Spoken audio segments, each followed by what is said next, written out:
Russian property owners in Finland sought help from the Finnish government after facing restrictions in accessing their properties in the Nordic country. Kirby Gil Trinindad has the story. Russians owning properties in Finland appealed for assistance from Finnish President Sauli Niinistö amid the challenges they face in maintaining and selling their properties.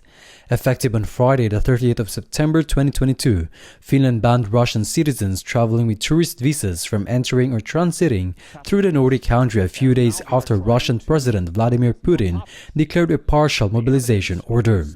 According to Finland's Foreign Minister Pekka Haavisto, the arrival of Russian tourists in the country is endangering the country's international relations. Haavisto added that Russian citizens will only be able to enter Finland for family, study and work purposes, as well as address essential repair and maintenance work of their properties. But in early July, Finland further tightened its border restrictions by requiring Russian property owners to provide even more detailed reasons why the repair and maintenance work are necessary. The new rules mean Russians must strive to execute the repair works through Finnish contractors instead of entering the country themselves. Banking connections between the two countries have also been frozen, which made paying bills such as property taxes more challenging for Russian property owners, resulting in their bills to keep piling up. Moreover, Russians find it nearly impossible to sell off their Finnish properties due to EU sanctions prohibiting transferring euros to Russia. Aside from implementing restrictions, Finland earlier this year has started the construction of its border fence with Russia amid fears Moscow could use migrants to exert political pressure on Helsinki. Reporting from Sweden, this has been Kirby Gil Trinindad, SMNI News. Ecuador is under a state of emergency amid a wave of violent clashes following the assassination of Manta Coastal City Mayor Agustin Intriago. Jane Codnita tells us more. An explosion was reported at Litoral Prison in Guayaquil, Ecuador, amid an ongoing riot that has killed at least 6 people since Sunday. The chaos is among the wave of violence that occurred in Ecuador over the weekend. President Guillermo Lasso on Monday declared a state of emergency and night curfews in the coastal province.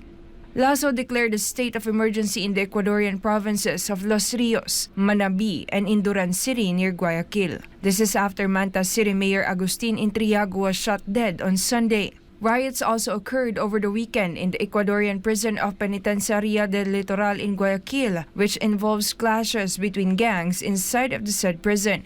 Prisoners also took 96 guards as hostages in jails in Cotopaxi, Azuay, Cañar, El Oro, and Napo, and are continuing a hunger strike that began on Sunday in 13 Ecuadorian prisons. Reasons as to why the strikes occurred were not disclosed. Meanwhile, Ecuadorian police were deployed in certain areas including Manabí, Los Rios, and Canton Duran in compliance with the Executive Decree 824 issued by the Security Committee.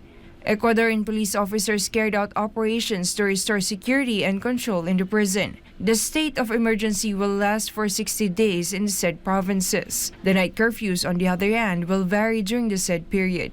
Reporting, this has been Jane Codnita, SMNI News. Chinese experts likened the ongoing military exercises in Australia to a paper tiger after a top official of the US Navy warned that the drill aims to send a message to Beijing.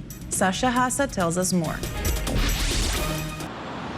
As thousands of troops flock to Australia to join the exercise Talisman Sabre, experts from China are skeptical whether the drills are powerful enough to convince participating countries to follow the United States in its every beck and call. A paper tiger. This was how China's global mouthpiece likened the ongoing military drills headed by the United States and Australia taking place in the Asia-Pacific waters. For Chinese experts, the drills job, the largest show of force since it was founded in 2005, proved to be impressive on paper. However, they believe the exercise, which includes member countries from Europe, North America, and the Asia-Pacific, cannot persuade all its participants to serve the U.S. purpose.